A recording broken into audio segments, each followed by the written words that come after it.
and they're deeper situated. So in other words, when you see like the axilla, okay, so like if you're perspiring in the axilla, and then if the patient is like sexually enticed, the person, okay, so like obviously these secretions are going to come out, right? Okay, so once it comes out, it's fluid, and in the fluid there is carbohydrate and there is protein.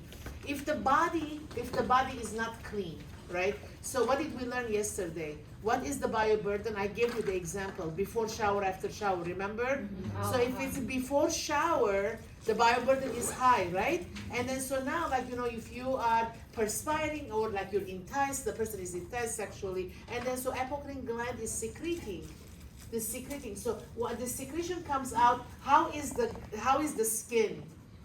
The bioburden is high, right? Because the person didn't take shower, remember?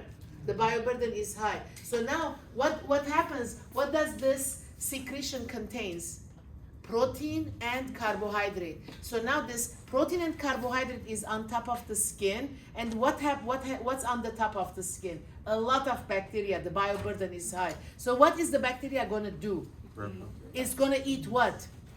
The carbohydrate and the protein. So now, and then as a result, what are you going to be getting? Body odor, right? So the body odor is not because of the secretion that is coming out of the apocrine gland. It is happening because the bioburden on the skin is higher. Did I make clear? So if this person has taken shower already, what is the bioburden level? Low. And now, like, it's sexually, this person is okay. Let's put the phones away, please. My mom. Okay. Sorry. Yeah, during break, honey. I mean, I'm giving you break already. Okay, so, all right. So, and then so if the bioburden level is low now this person is like sexually enticed, and then so it's perspiring, and then what happens? The protein and the carbohydrate is gonna be in the secretion, but what about the bioburden? It's low. There is less bacteria to eat. So what is the body odor? Less probable. Do you see the connection? All right, very good. Okay, guys. All right, so now the sebaceous glands, what is the sebaceous glands? It is secreting sebum. What is sebum? It's oil. All right, so why do we need it? Because like we need our body to be moisturized. So as we're aging, what's happening to the sebaceous gland? It is decreasing also. So for that reason, what are we putting? Moisturizer. Is that clear? Okay. All right, so now the hair. Okay, so the hair is from the dermis also. So what is the hair? It's an appendage. All right, so what do we have different hair colors, different hair textures? Yes. So that is determined like families, along the families, along the races. Okay. So melanocytes. So this is the color of the hair. But what happens as we're aging? The color is changing into white. So what's happening? Melanocytes, it's losing. So there is going to be less melanocytes. So for that reason, people go white hair. So when you're asking the patient, okay, do you dye your hair? You know, because like if they're, okay, I'm obviously I'm dyeing my hair.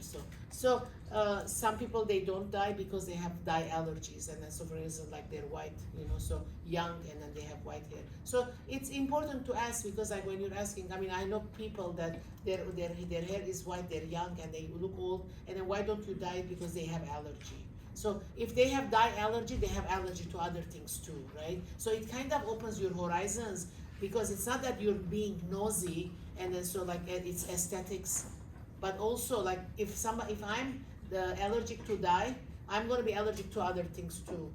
Is there a correlation? Yes. Do you agree? Yeah. Okay. All right. So adults have two kinds of hair: vellus and terminal. Vellus is like, you know, so if it's very soft hair that you hardly can see, you know, it's like, so if I mean, you know, it's like if you look to my arm, I mean, it's vellus. I've never waxed my arms because the hair is so insignificant. You don't even see it, right? So it's so soft. And then when the baby's born, it's so soft. That's vellus. Is that clear, guys? So in other words, like it's very hard for the naked eye to see or like to pinpoint, but it's there. Is that clear? So that's vellus. Terminal is coarse hair. We see it. So this is terminal hair. And then the hair that is like in the axilla, it's terminal. The pubic hair is terminal. Anything like, and then if we're shaving, you know, like my like I shave, also it's terminal. If you see it and it needs to be shaved, it's terminal. Is that clear, guys? But vellus is you don't see it. It's there, but it's not. It doesn't bother you. Am I making the difference? Okay, so all right. So that's that. All right. So, and then the nails. Okay, so the nails are coming where? From the epidermis. All right. So okay, so with the nails. Okay, so highly vascular nail bed giving nail the pink color, and then so now. Okay, so what is this? Perineum. What is this? Epineum. So you have to know this. What is this perineum? This is how I remember. Periphery, periphery, epineum. Epineum, perineum, perineum. So this is like the cuticles, like when you're going to the nail salon and then they're going to be cutting. That's the cuticles. All right. So can you go over that one more time? Because those are those two words. Yeah. Epineum, epineum, and then perineum. Okay. All right. So the how I remember periphery.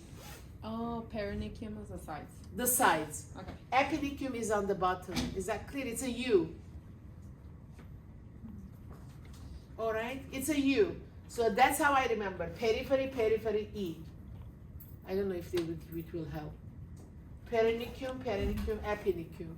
But like we don't use this. What do we say? Cuticle, right? So it's the same thing. Is that clear? Okay, yes. Perineum's on the top? It's on the side. On the sides. There is nothing on the top because the top is it's like the nail bed here. The perineum is on the sides. The epineum is on the bottom, because there is nothing. The nail is not attached on the top. For that reason, we can cut it. Does that make sense, guys? Mm-hmm. Okay. Yeah. Do you also want us to know like the nail plate, nail groove, like? No. Just this slide. Okay. Okay. No. Not the pictures are there for reference. Okay. Yeah. So.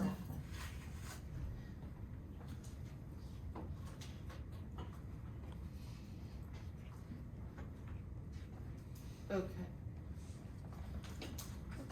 So, stratum corneum. Remember what was the stratum corneum?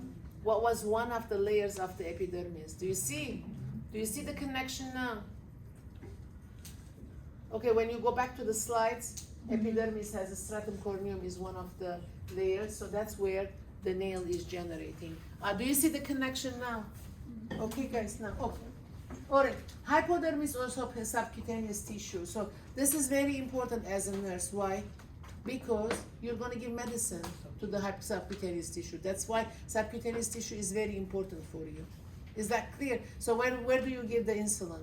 Subcutaneous tissue. Where do you give heparin? Subcutaneous tissue. Where do you give Levanox? In the subcutaneous tissue. So you're going to be having a needle and then you're going to be injecting the patient. So right? So imagine, like, have you seen the insulin needle? It's so small, so tiny. It's so tiny. I mean, even like in the hospitals, like we give like a bigger needle than in the house, because, you know, so with the elderly, or like, because we don't anticipate like how are going to be our patients. They have a good subcutaneous tissue or less subcutaneous tissue, and then so for the elderly also, we give bigger needles. Imagine, like in the hospital, what needles you see, it's bigger than when my patients go home with very small needles, all right? So the moral of the story is, you know, like that little needle, it's kind of penetrating the epidermis, dermis, and subcutaneous tissue. So can you visualize these layers, how thin they are? I know, like in the picture, it looks like a big picture, like, you know, it's substantial, I can touch it. You can't. It's so minute layers, because that little needle is going penetrating epidermis, dermis, and going into the fat and giving the medicine. Go figure. Does that make sense? Am I making like a give you perspective? And in the hospitals, the needles are longer because like we need to have something to anchor.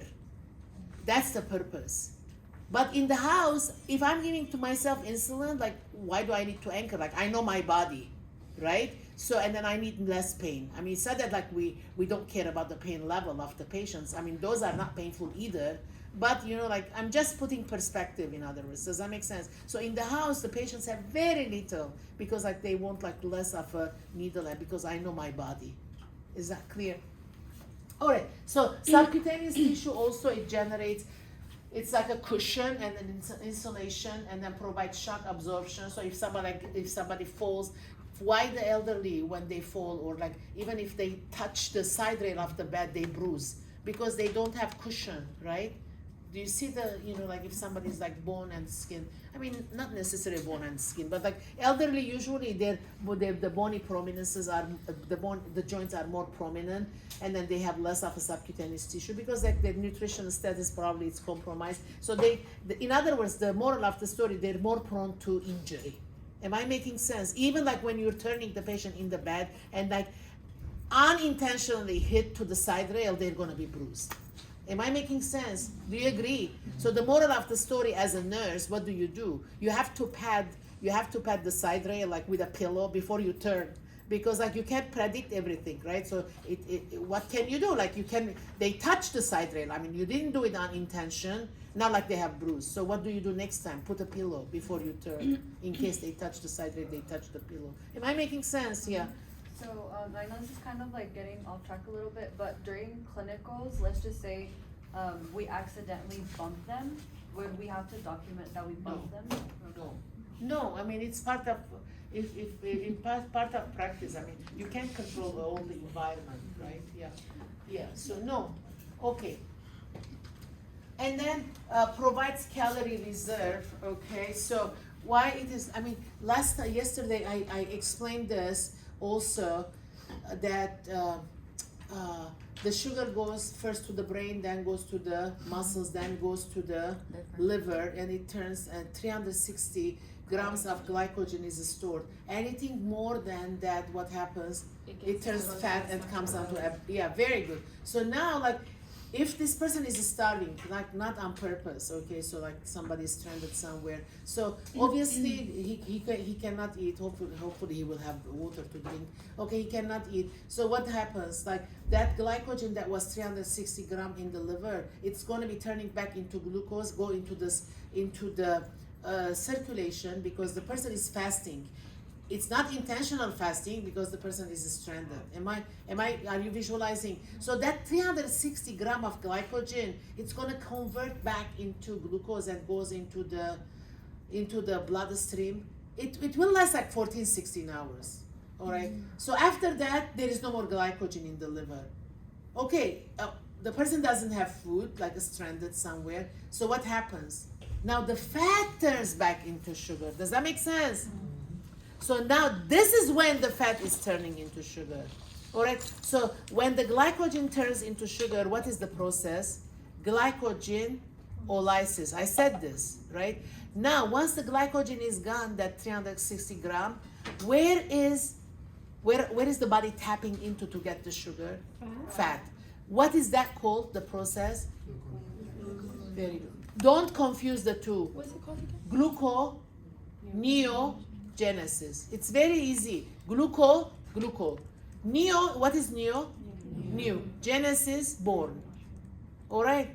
Okay, so when is the gluconeogenesis is happening? After glycogen is depleted. Am I making sense, guys?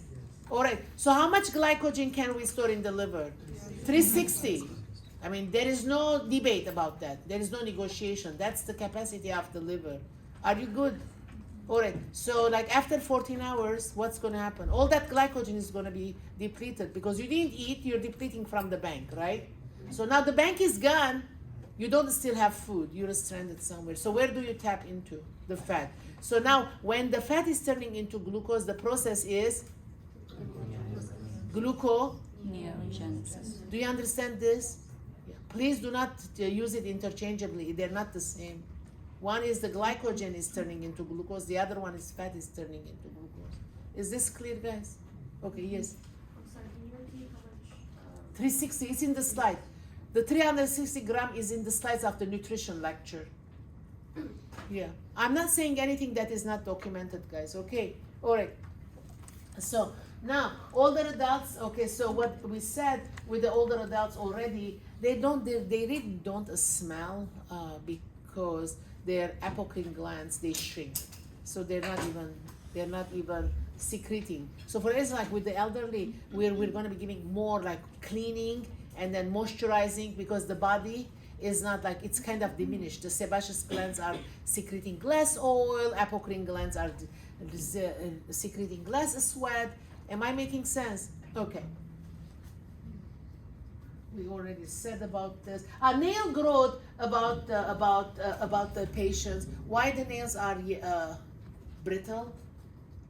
Because there is less peripheral circulation. All right. So yesterday I explained to you the heart failure. Remember the heart failure?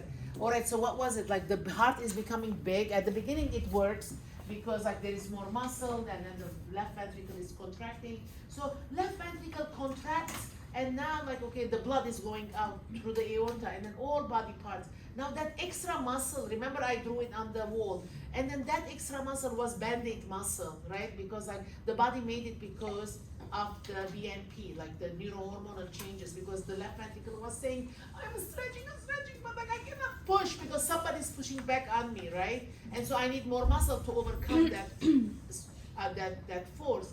And then at the beginning it's happy, like the things work well, but that was a band-aid muscle. So eventually what is it gonna do? It's gonna fail. Even if like it is gonna pull together to push, it's unable, it's flappy. So now, what happens to the cardiac output? Less. Last week we learned 20% of the blood, who wants it? The brain. So if the brain took the 20%, that 80% is already less cardiac output. So it's going to be rationed. It's going to be rationed. So who's going to take it? The heart is going to take it, the lung is going to take it. What about the nail? It's the least priority of the body. Do you agree? There is less of a blood. Okay, so the nail, even if the nail wants it, it's not going to get it. Because what is the body going to say? I can live without nail. Does that make sense, guys? Now what happens to the nails now? It's clubbed. Clubbed nail. All right, so what is a club? Look at your nails now. So you see the nail bed, it's like a smooth, like, you know, it's like one line. When it's clubbed, where the epinicium is, it's a V. It's a V. There is a groove, in other words. So when you look to the patient's nails, and then there you see at the epinicium there is a V, already you know that that patient is in heart failure. Is that clear? Am I making sense? Yeah, so the nail, anatomy of the nail changes because less of a perfusion of the blood. And then so one of the reasons is a congestive heart failure, because like the blood that is coming out of the heart is less and it is rationed. Yes? So is this for all older people or No, of people who have heart failure. Okay. Yeah. All, not all people. It's, yeah. But like obviously, yeah, I mean, obviously there are healthier older people than the sicker. So obviously the moral of the story, the nail can represent what's happening inside me. That's the moral of the story. Okay. All right. So I'm gonna. So these are you know. So I have itchy and dry red skin. Itch. Every time you hear itch, what is it? Allergy. Itch is allergy. If somebody comes with a chief complaint of itching, is allergy. All right. So okay, my ear itch, my skin itches. All right. So.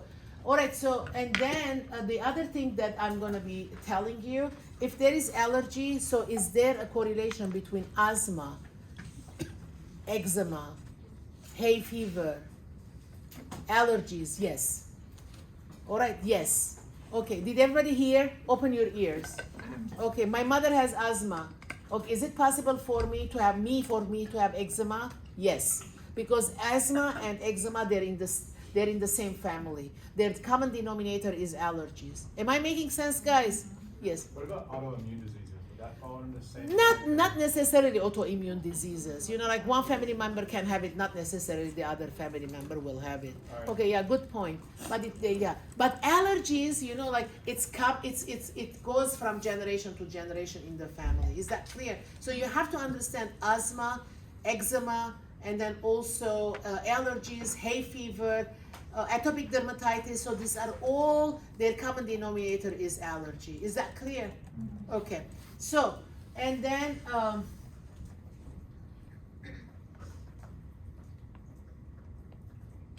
okay. So it says hair loss. Does nutrition affect the hair loss? Yes, because hair follicles need food. All right. Okay. And the people who have cancer, they're taking chemotherapy, they're losing their hair. Medication, in other words, affects hair also. All right, so Okay.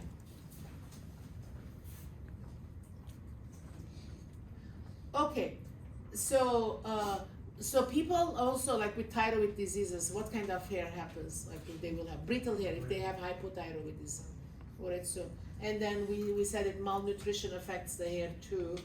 Why? Because hair wants food also.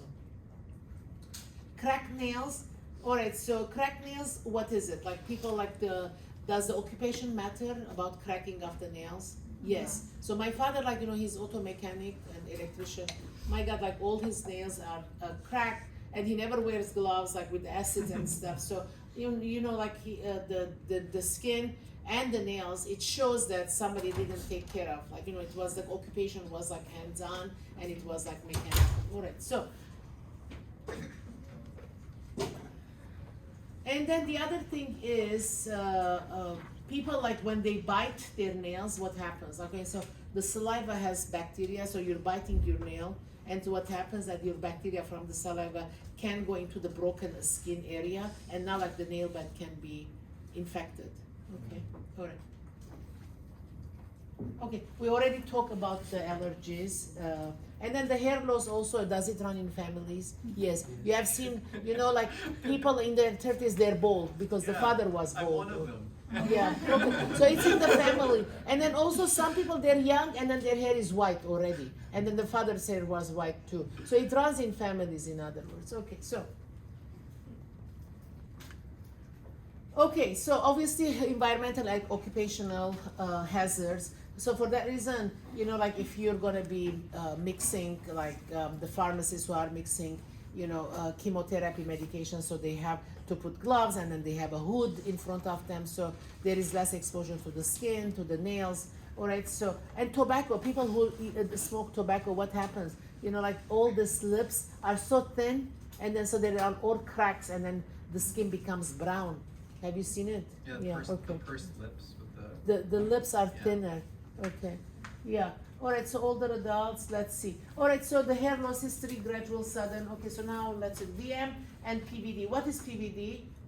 Peripheral vascular disease. Peripheral vascular disease, or PAD, peripheral arterial disease. So what is the difference between? What is the characteristics?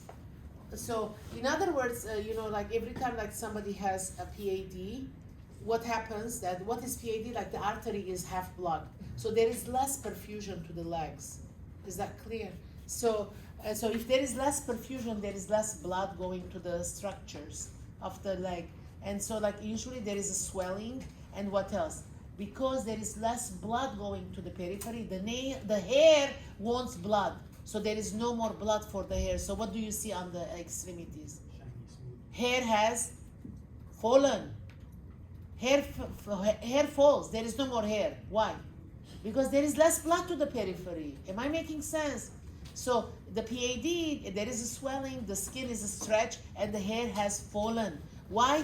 Because there is less blood, because half of the artery is blocked. So there is half of the blood is going to the legs. So the hair doesn't get enough blood and it falls.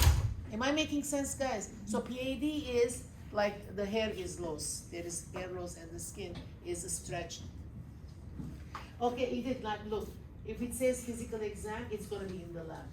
Does that make sense? So I didn't separate it because it's all the same slide deck. Okay, so I mean they're gonna go over the instructors are gonna go over, and then I mean whatever I'm gonna ask in the test, it's gonna be from the slide. Is that clear?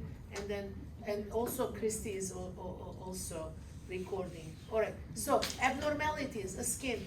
So this is inflammatory infectious conditions. The skin. What is this? This is eczema. All right. This is eczema. Eczematous dermatitis. So what is the cause of eczema? It is allergies. Eczema is allergies. The cause is allergies. Most common inflammatory skin disorder, irritant contact dermatitis, allergic contact dermatitis, atopic dermatitis. So eczema is the root cause of eczema is allergy. Is that clear? And the body is reacting to that allergen with an inflammatory process that is manifesting like this. Did I make myself clear? So obviously this body doesn't like that allergen. And then because of that allergen, there is an inflammatory process. And then how is it manifesting? It's manifesting with like, so it's a little bit scaly, it's coarse. Have you seen anybody with the eczema? And my son had it also in his elbows, but eventually, I think he outgrew it. And so like, it's kind of coarse, it's a little bit red, it's a little, but it itches obviously, and then he puts some kind of a cream, and then it kind of subsides, all right? It's anti-inflammatory cream. Anybody has personal experience or family member experience? Yeah, what happens, Alex? Oh, I just get it right here, but I have to use it. Do you put ointment, anti-inflammatory ointment? Okay. All right, what is folliculitis? I think, yes, What's atopic? atopic, it means like on top. Like, it can be like you wear a pendant and it's on top, and then the metal irritates you. And then it becomes all red, and then it's scaly. And then I think people say it, like I have allergies to this kind of a metal. I cannot wear a necklace like that. Is it like earrings too? Like Earrings too. And then like the you same have to thing. be selective what metal is that earring made of, right? So are you saying those are 3 ways that you can have Yeah, eczema? yeah, Okay. yeah. All right. Okay. Folliculitis. What is folliculitis? All of us have seen folliculitis. You know why? Because it's a hair, and then on the bottom of the hair there is a pimple, and we're all Oh, like impulsed to pop ingrown the hair. pimple. So like all of us have done it. It's okay. We shouldn't have popped the pimple, but like we did it. It's okay. So that's folliculitis. Is that correct? Yeah. So yeah.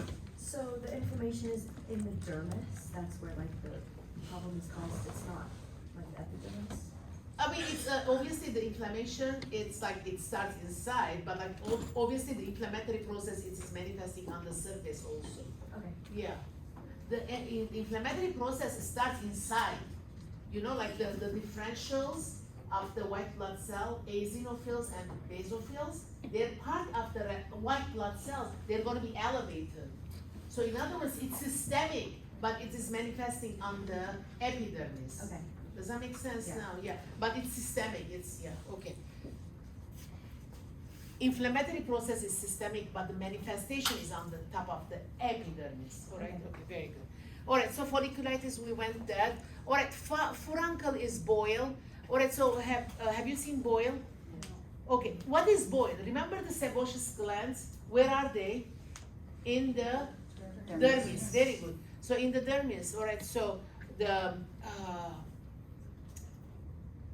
they're gonna be finding route to get out and then to moisturize the skin, right? That route can be blocked.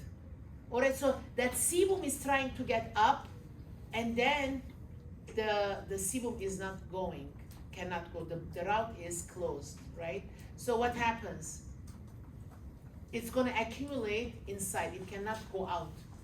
All right, so it is accumulating inside. So how do you feel it? Like there is a bump on top of the skin. Is that clear? So in other words, like if you go to the physician, they're gonna incise it, like excise it, like you don't have to, they cut it, and that sebum that is accumulated, it will come out, and you see it like it looks like a cottage cheese. All right, yeah. But as nurses, we don't do anything. Like you don't prick with a sterile needle, or you don't pop and do anything. The only thing you can do, you can get like your what's that? Washcloth, warm it, and then put on top of it, and then the warmth is going to open the pore, and then we're anticipating that the sebum can come out. Really, it doesn't, but like that's all you can do as a staff nurse. Okay. Is that the same thing as a cyst or similar? Yeah, cyst. If you can call it cyst, but like in this cyst, it's only sebum. Okay. It's only sebum. Okay, Is it guys. like All the right. Dr. Pimple? Yeah. Oh, what did you say? I said, is that like the Dr. Pimple Popper? This doesn't pop. You cannot squeeze. This is bigger. It's not a pimple. Because it No, they're has a like- volume. Yeah, it has a volume. You can't. I mean, even if you pop it and then the sebum comes out, it will go back again because it has made a cyst, so it has to be incised and taken out. And then they have to be on antibiotics. All right, so you don't play with it, in other words. Yeah. All right, cellulitis, diffuse acute infectious, okay, tinea. What is tinea? Okay, what is tinea? Tinea is athlete's foot.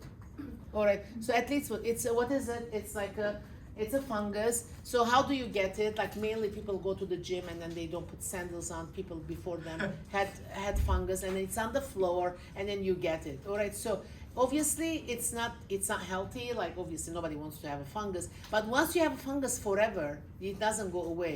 Even if you put the antifungal medications, what it does, it makes it asleep rather than wake up. Is that clear? I mean, we have to keep it asleep and don't let it wake up. All right. So once it is asleep, then like you don't want it to them to be wake up. So what should you do?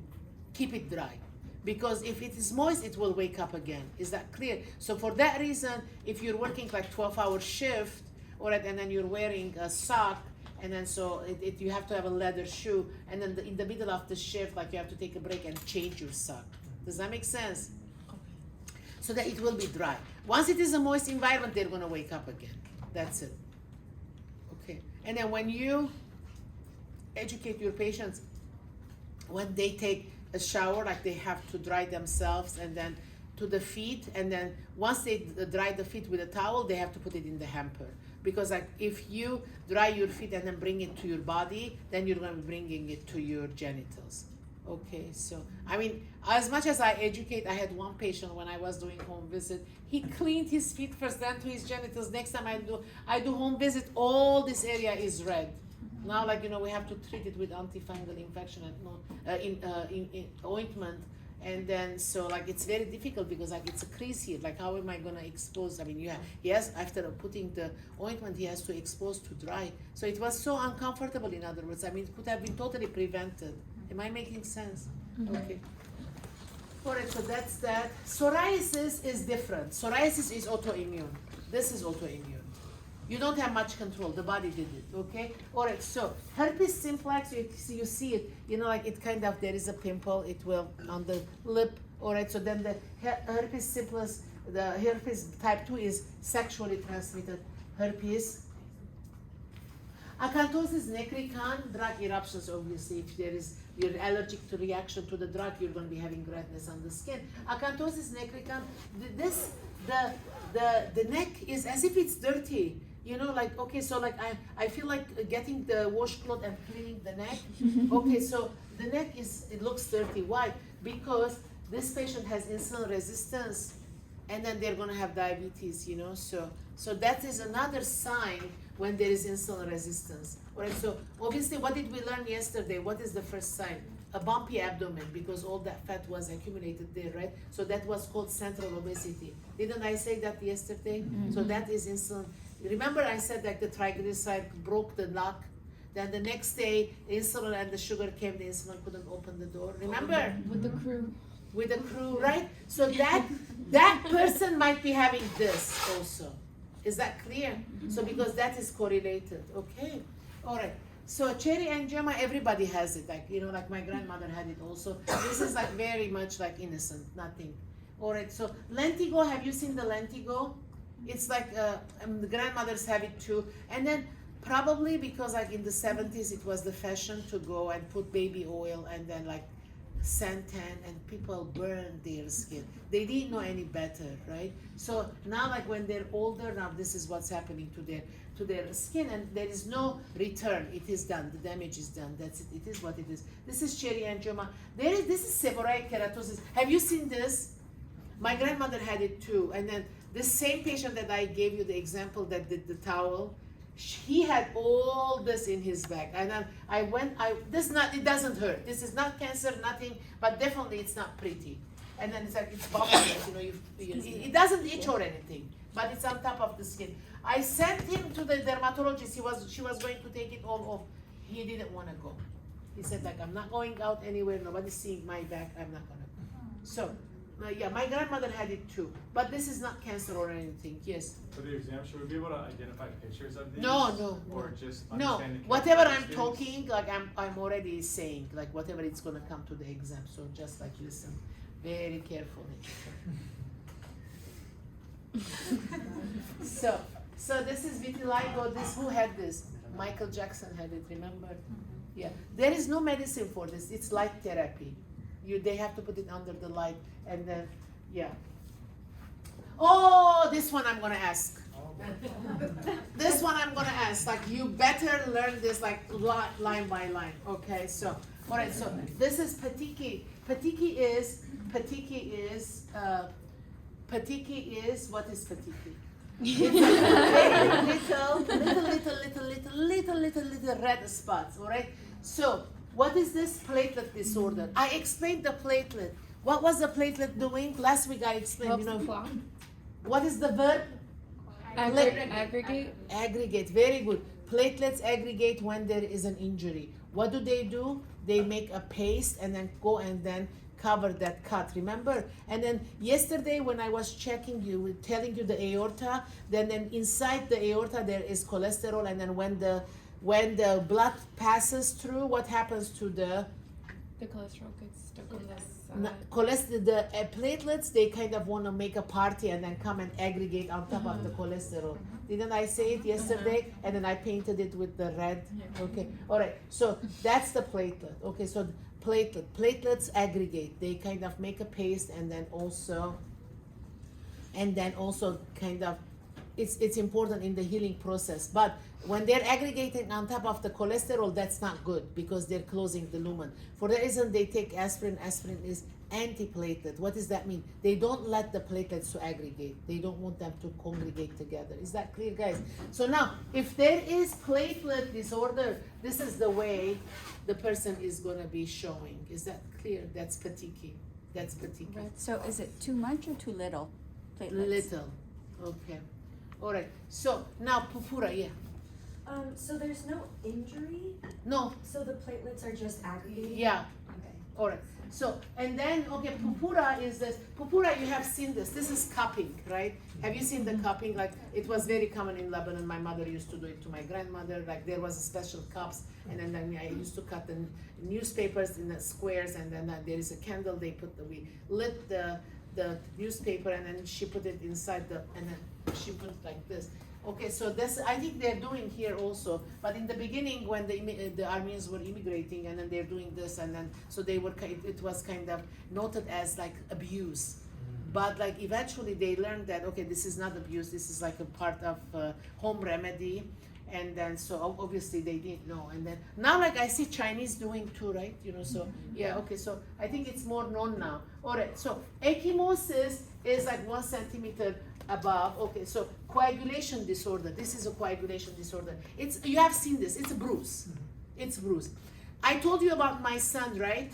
He takes Coumadin. I told you, right? So what happens? Like it takes longer for him to coagulate. So if we cut ourselves, it's 10 seconds. He has to take 30 seconds or 35 seconds. He's hard worker. Like okay with the. He renovates BMW, so he's always has bruises on his body. And my little granddaughter says, "Okay, Baba, why are you blue?" And then he says, "Because I bleed inside." So in other words, coagulation disorder. But it wasn't the disorder. He's on purpose taking the Coumadin because of his valve. Does that make sense, guys? So people you're going to be taking Coumadin, you're going to be seeing a lot of people who are going to be taking Coumadin. Then you have to make sure that okay, or it's what's happening. Why do they have ecchymosis? I mean, even if like a small bump, it's gonna cause ecchymosis because they don't coagulate. Yeah. Is the purpura the cupping, or it's like because cupping usually shows where the majority of inflammation is, or is that just like a test to show that you have the inflammation? No, yeah. So the purpura is like inflammation of small vessels. Okay, so it creates that. So that wasn't cupping, or that was after the cupping? It's after the cupping. Okay, yeah. Yeah, after the cupping. All right, okay. So basal cell carcinoma, squamous cell carcinoma, malignant carcinoma, Kaposi sarcoma, these are all skin cancers. Like I'm not gonna go deep into this. The only thing that I want you to make sure that, all right, so they have protective lotions when they're with the SPF, that when they're gonna go out to put it already, that's part of the history. All right, so basal cell carcinoma, most common form of the skin cancer, squamous cell, second most common skin cancer. So malignant melanoma, people die of malignant melanoma. Why? Because it travels. All right, so once it starts on the skin is all over body, right? So it kind of, the cancer travels, very soon people die of it. Is that clear? Okay. And Kaposi sarcoma, who has it? People with AIDS, all right? Okay, now, paronychia, what happens with the paronychia? What did this person do? Bite the paronychium. Why there is infection? Because the saliva is not sterile, there is bacteria in the saliva. Onychomycosis, what is onychomycosis? The same tinea, remember the tinea that came from the gym? All right, so onychomycosis, if the fungus goes under the nail, and then so if you put ointments, it's not gonna affect because it's deep under the nail. All right. So what happens that they have like thick nails, and then so you cannot cut it. Clipper doesn't fit. So you have to send the patient to podiatrist. That's what I did when I did home visits. Okay. So what is onychomycosis? The fungus is under the nail bed, and then so like what does it do to the nail? Yellow, and then also hard. Okay. Or ingrowing toenail, I do this like for my patients. I tell them don't cut your toenails round with my diabetic patients, straight, and file at the side, because if it edges are sharp, because otherwise if you do it round, you're gonna create ingrowing toenail. Okay. So, and subuncal hematoma, what is this? Like if something falls on your nail, and then so there is the vessels are bleeding, there is accumulation of the blood under the nail. You have seen this, right? Mm-hmm. Yeah, eventually it goes away. All right, koilonychia, a spoon. Okay, so this is like because of there is deficiency. Bowlines, when a new nail is coming, you're gonna be seeing bowlines. Leukopnikia pantaka. Have you seen this? Yeah. Who has seen it? Oh. Or where have you seen it? Okay. You know, I mean, when I was second grade, we used to go like one by one and look, and then each other's nail, and then I still remember. And then, oh, if you have the white thing, you're gonna get a gift. But like there is nothing gift or anything. It's like less albumin, less protein, so it's nutrition related, in other words. Okay. All right. So this is like this. I had a patient like this also. Is it as if they have French manicure? As if it's French manicure, but it is also a lot of diseases you see there. Okay. And seborrheic dermatitis, what is the other word? Dandruff. Dandruff. Seborrheic dermatitis is dandruff. Okay. Miliaria, prickly heat. I think you have seen this, and when the little children, it's like, you know, if they're hot, their skin is like as if it is a chicken skin, you know, so it's bumpy. So that's miliaria. Impetigo, school nurses deal with this. It is a contagious skin infection. So the child has to be removed from the school. Hair pulling, obviously that's not normal. Okay. Pattern of injury in physical abuse. I think we're going to discuss this in the last chapter, that the skin, if it's burned, like, and then it's healing on different stages, that child abuse, right? Okay. Stasis dermatitis, solar keratosis, what else we're left? Okay. All right. Let me talk about the stasis dermatitis. Okay, you have to give me 5 more minutes in case so then. All right, so stasis dermatitis, what is it? Okay, guys. Now, so the blood goes from the heart to all the extremities. True? True? Yes. Through what?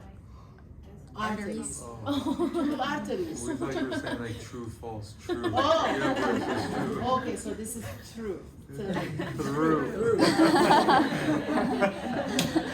So everybody needs a joke now, right? So it's true. it's through arteries. All right, so it's through arteries. Can you? Right. So the blood goes to all body parts through the arteries, right? Okay. And then how does it come back to the Through heart? the veins. Okay. So this is already you know, right? So okay. Now I explained to you about if the artery is half blood, so there is half of the blood is going to go to the legs, right? Because it's half blood. Half of the blood is going to go to the legs. So what happens to the hair? Nail also.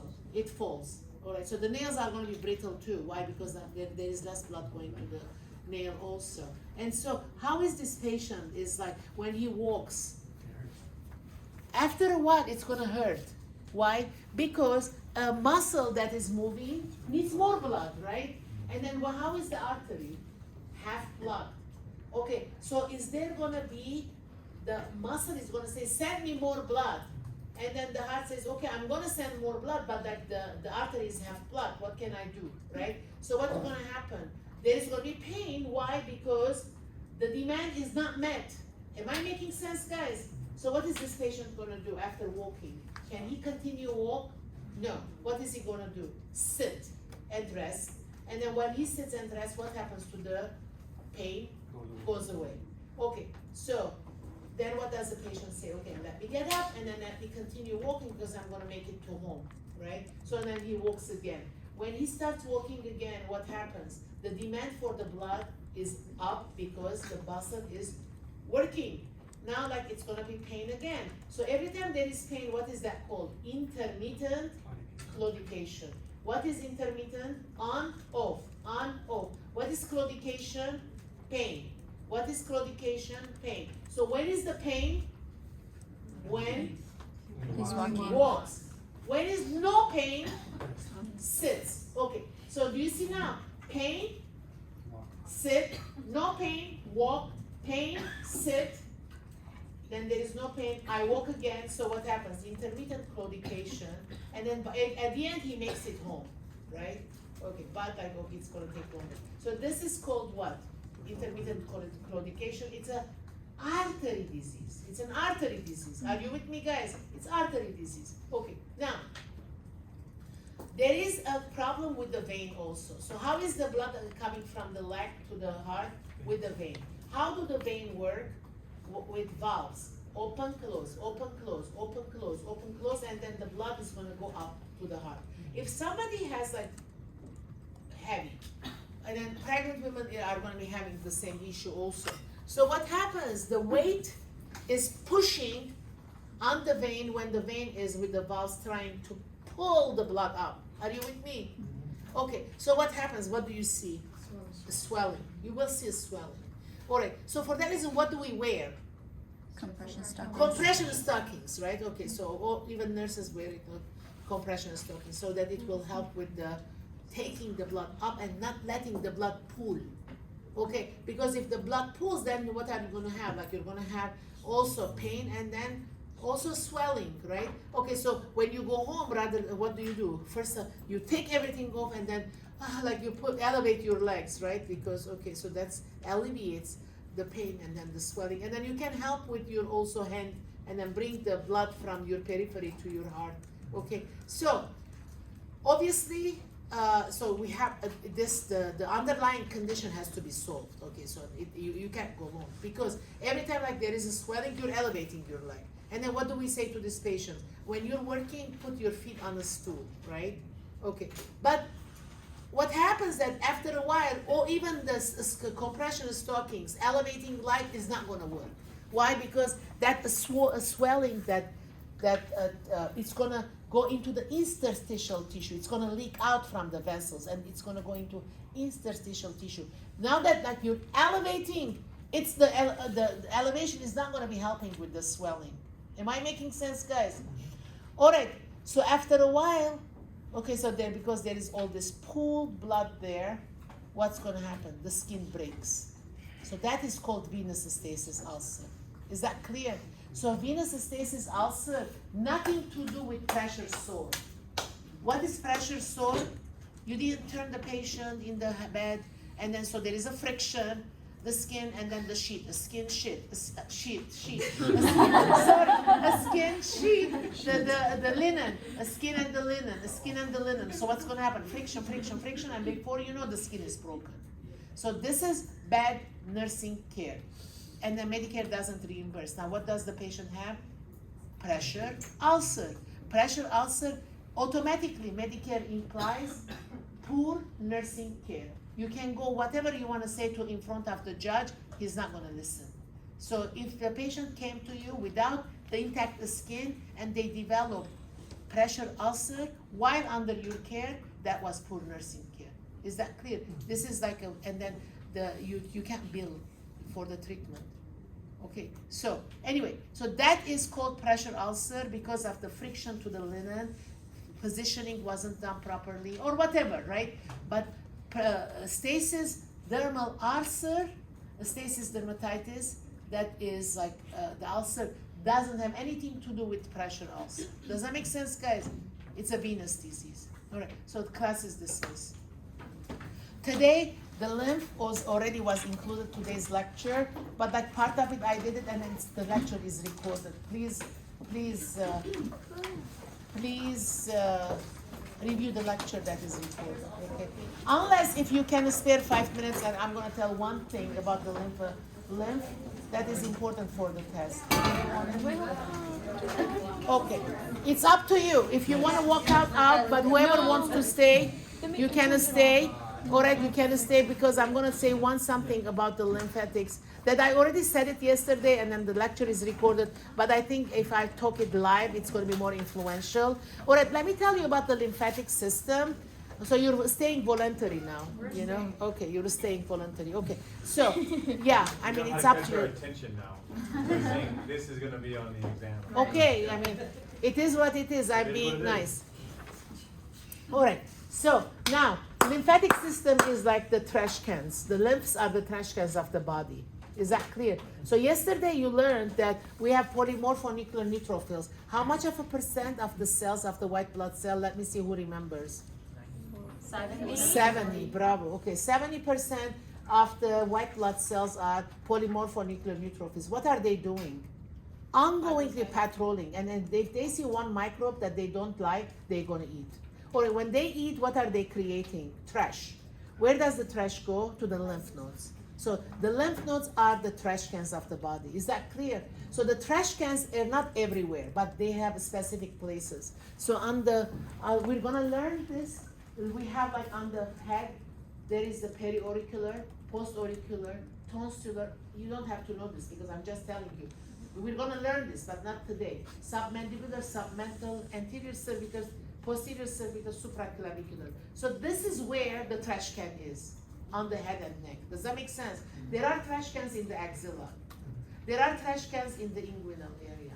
So the trash cans, they have their specific place. Am I making sense, guys? All right, so now, every time this polymorphonuclear neutrophils, they're doing patrolling and they're finding a microbe they're eating. So wherever it's close by, they're gonna go to that trash can. Is that clear? So, but the trash cans have the capacity to endure the trash that is for normal life. Am I making sense? So always the trash can is gonna be filled, but not to the degree that the lid is gonna open. Is that clear? It's always gonna be contained because like we're all healthy, right?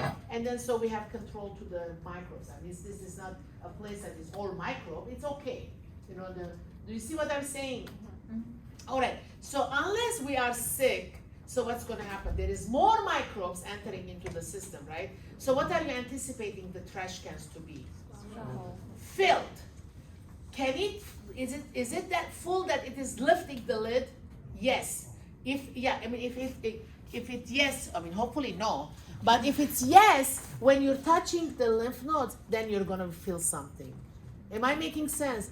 The only time you feel the lymph nodes, which can be like a lentil size or chickpea size, when there is active infection and then the white blood cells have eaten these microbes, they filled the trash can. Now what happened to the trash can?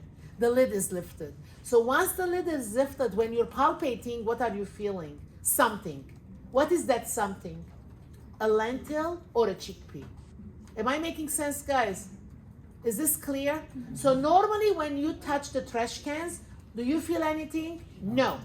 No, you shouldn't be feeling anything. So the lymph nodes should be non-palpable. Is that clear, guys? So when you palpate the lentil, what does that mean? The lid is open. What does that mean? There is active infection. Is that clear? All right. So if it is lentil or chickpea, which one is more infection? Chickpea, because the lid is more lifted. Is that clear, guys? In the axilla, you feel button, a flat button. So when you're doing the axilla, when do we do the axilla? When clinical breast exam. So when I go to my clinical breast exam, the provider is going to be checking my axilla too. Why? Because if the breast is sick, where is the trash gonna go? To the trash can that is closer to that organ. Is that clear? Always remember, okay, so the trash can, like if anything on my neck and head is swollen, where is the infection? Is it on my foot? No, it is on my neck or on my head. Does that make sense? Upper respiratory. Okay, so the trash can go down, the trash cannot come up. Am I making sense? If I have infected toe, all right, so it's not gonna trash is not gonna crawl up and come to my inguinal. Is that clear? So in other words, the trash can determines more or less where the infection is. Are you with me, guys? So for that reason, when there is clinical breast exam, axilla is done too. Is that clear? Because it is the closest trash can to the breast. All right. So then, what is like if you're touching the axilla? What kind of what are you feeling? You shouldn't be feeling anything. But if you feel a flat button, it means that the trash can, the lid is up. Is that clear? Okay. So if you want to do axillary lymph nodes, how do you want the person to be? Is this a good position? Lying down. Yes. No, the axilla you have to go in. Oh. Okay, so for reason the person has to be sitting or a standing position, because you're gonna go inside, all right? And then we have the 5 walls that we're gonna be checking. We're gonna be learning that with the breast, but I'm just giving you overall idea. So to do the axillary lymph nodes, what is the position? This is the position. What is this called? Akumbo. Akumbo position. Akumbo position. Superhero position. Akumbo. Akimbo. Akimbo. Akimbo position. What is akimbo position? This is the position. Why did we do this? Because we made a cave here. Do you see a cave so that I can go in? If I'm like this, where is the cave? Can you do it? No. If I'm like this, can you do it? No. So this is a good position to create a cave so your hand can go in to dig. Am I making sense?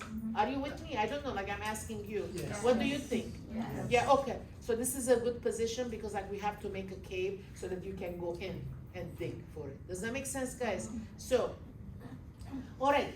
This is very important also. When you go to the hospital, have you seen no blood pressure on the right arm? Yeah. Why? Did you ask Genevieve? Why did you ask your nurse? Why? And they most likely because they have restricted blood flow. Why? Okay. Yeah, Either good. mastectomy or if they have a fistula. Okay, very good. Mastectomy. He said mastectomy. What is mastectomy? The breast is gone. Okay, so what does that mean? Because there was cancer here and then they removed. Okay, sometimes the cancer went to the lymph nodes, right? So what do? They remove the lymph nodes too. It's a radical mastectomy. The lymph node is gone too. So where is the trash can now?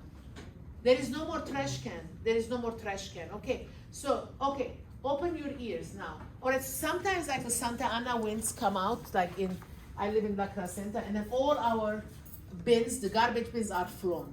All right, so imagine that that's the day.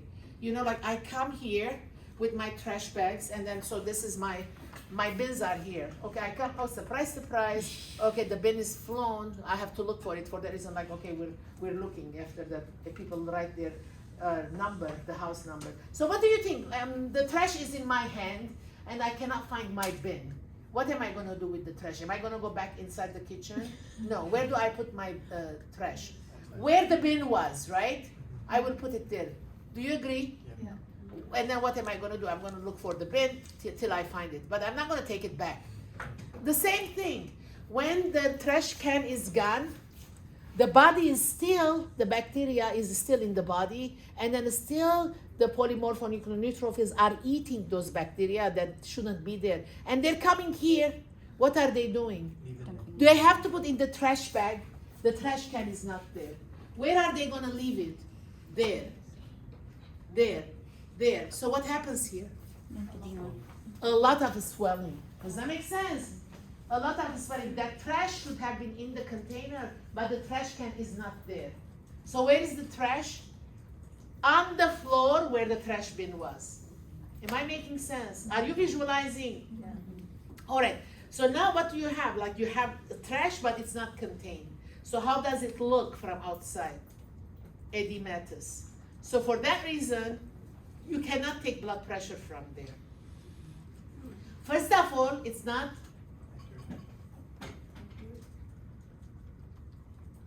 What is the word? I mean, first of all, it's edematous, and then the cuff is not going to fit, right? And then, second of all, it's not going to be accurate because there is a lot of swelling. Third of all, it's going to be very uncomfortable for the person. So for that reason, we don't even touch it. And then you always see you have to put it on a pillow because like elevating it is going to drain. Hopefully, it drains down and goes to the next trash can. Does that make sense? Because it can travel down, it cannot travel up. Is that clear, guys? So what is this called now? I have edematous. Breast is gone, edematous. Lymphedema. Lymphedema. Lymphedema. Is that clear now? Did you understand this concept? So it is very important that you understand. This is lymphedema. What is lymphedema? The trash can is gone, but the trash is there on the floor. Okay, yeah. He said it came from mastectomy and what other? Fistula. Fistula is like, yeah, fistula is when you are gonna go into dialysis and then they kind of put a fistula. We don't even want to touch the fistula. It occludes anyway without touching, let alone like with playing with it. Okay. It can happen sometimes with injury, no? With- Yeah, so like for today, just the mastectomy. Okay, yes, it's nice. The swelling, what does